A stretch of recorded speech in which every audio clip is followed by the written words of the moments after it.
everyone, welcome back to another video, and today we are talking about statistical error, and this goes along with our hypothesis testing series. So there are 4 different types of error that we're going to be talking about, and this is purely with relating to the scientific method and how we evaluate truth claims from a scientific perspective.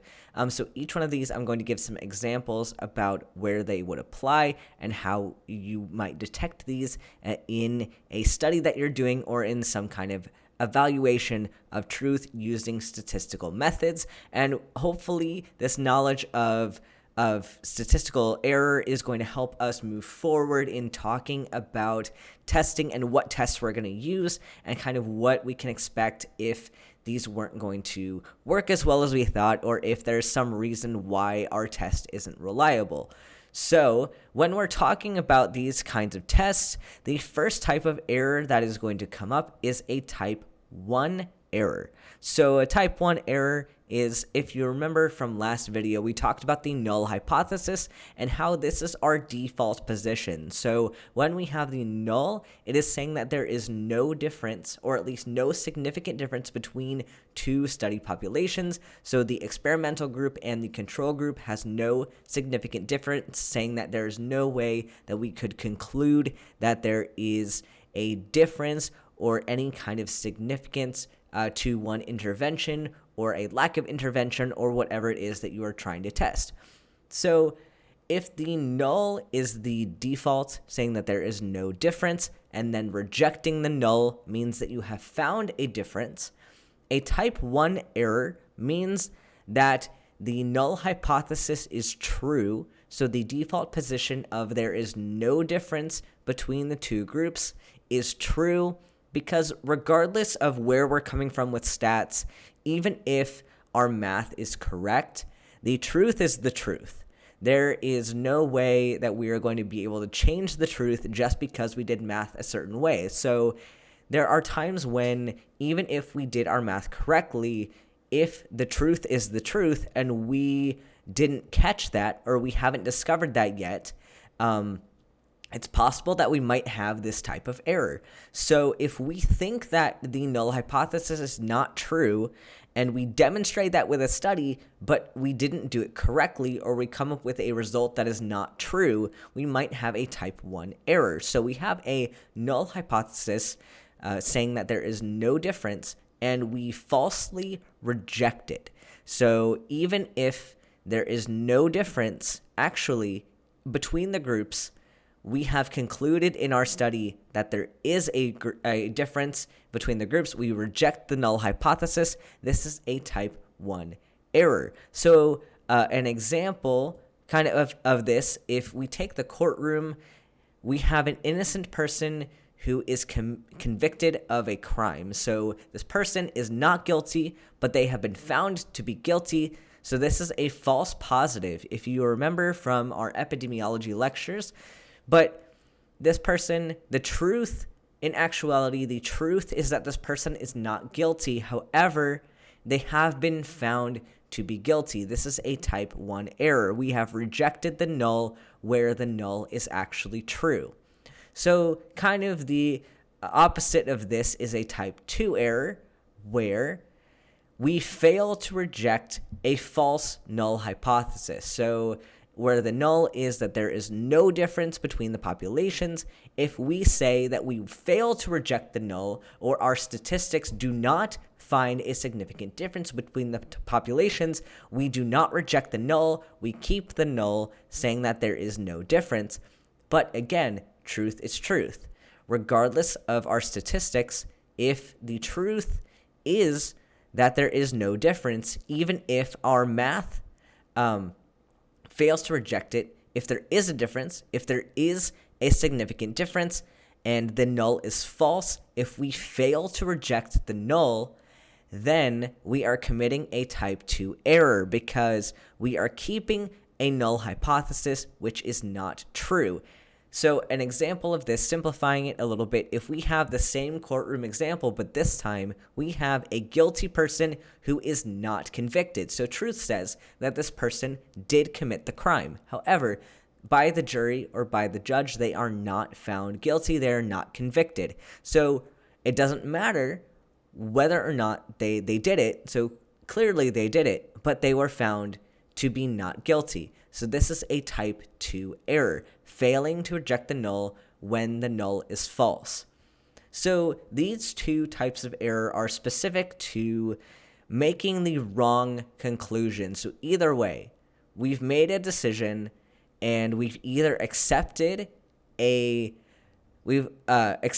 false null hypothesis, or we've rejected a true null hypothesis, but regardless, our answer is wrong. So regardless of our reasons here, the answer is wrong. So type 1 and type 2 errors can be noted based on the wrong conclusion. This is in contrast to the next two that we're going to cover, which are type 3 and type 4 errors. And a type 3 error is when you correctly reject the null, but you have the wrong direction. So where we talked about last time with the null hypothesis, if you rejected the null, you only demonstrated, as long as you are doing a two-tailed test, you have only demonstrated that there is a significant difference. You did not demonstrate what direction. If it was larger of a difference or smaller of a difference, you just found that there was a difference. So in this case, you led to the correct answer. You correctly rejected a false null hypothesis, but the direction was wrong. So you determined that there is a difference. However, let's put this onto a graph. So here we have a graph here, and we have a bell curve. So when we're doing a test, we have either a one-tailed test or a two-tailed test. And essentially what we're doing, and I'll get into this more in later videos, but what we're doing with this test is we are trying to find out if the study that we conducted, if the results that we got were outside of a 95% confidence interval. And I'll cover that in more detail. But that's saying that what is the likelihood that the results that we got were not a coincidence?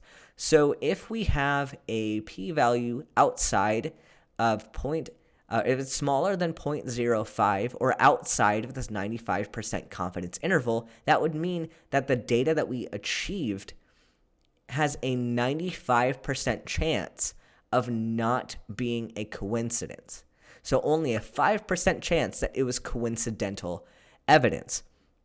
So what this means then, this data is referring to this graph of a bell curve and the area. So if you calculated the area underneath the outside of this curve, you would get your confidence interval.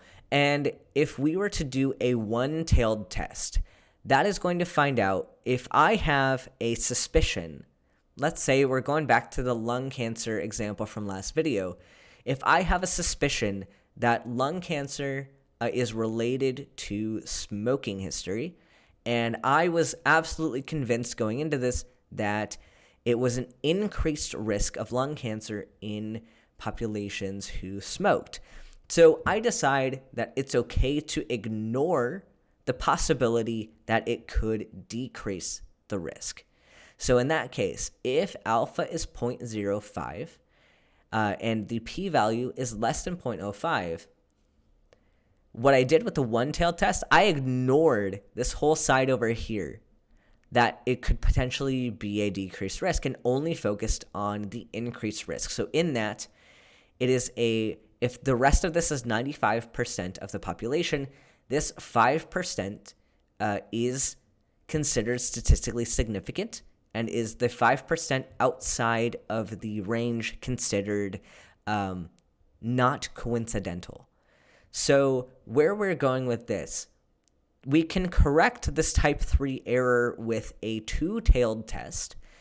And so we have this 5% area, and now I'm opening myself up to the possibility that it could be either an increase in lung cancer or a decrease in lung cancer. So the area, in that case, I take this 5% and I split it. I divide it in half. Here we go. I divide it in half. So now we have 2.5% on each side of the graph.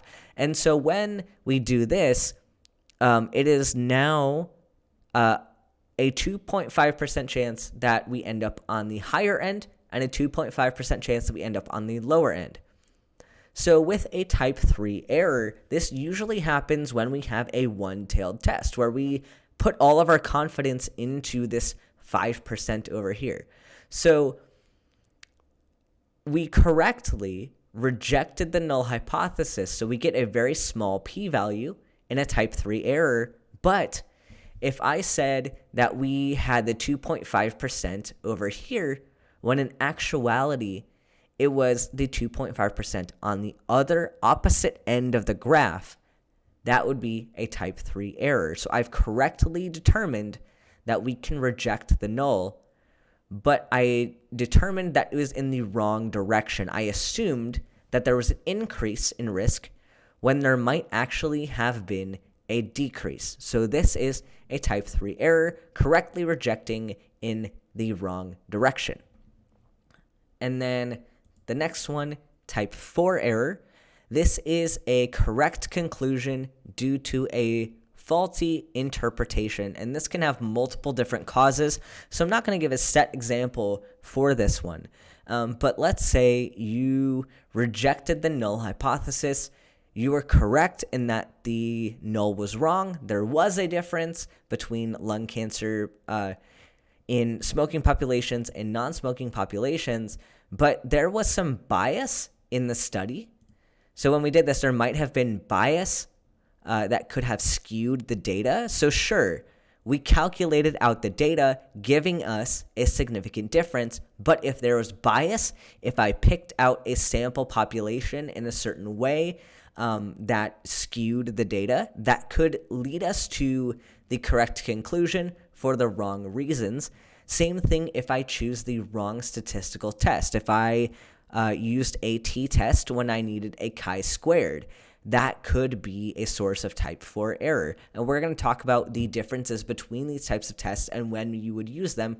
But using the wrong test can give you a type 4 error. Also, if you were to do a mathematical error, let's say you were calculating out on this bell curve here, and you mistakenly calculated a p-value of less than 0.05, but it wasn't. That's an error.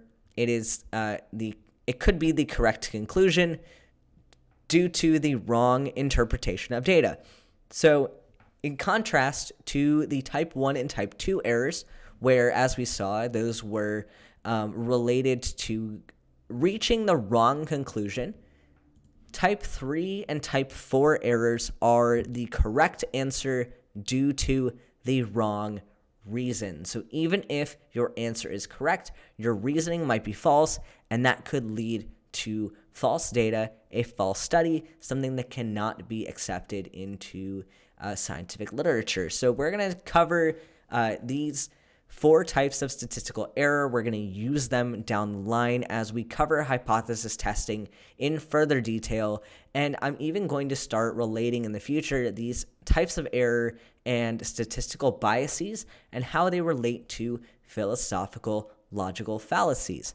And that's going to be kind of a disciplinary overlap, and I'm really excited to start getting into the nitty-gritty of that. So thank you all for watching. This was more of a dry math video once again, but thanks for joining, and I will see you all in the next one.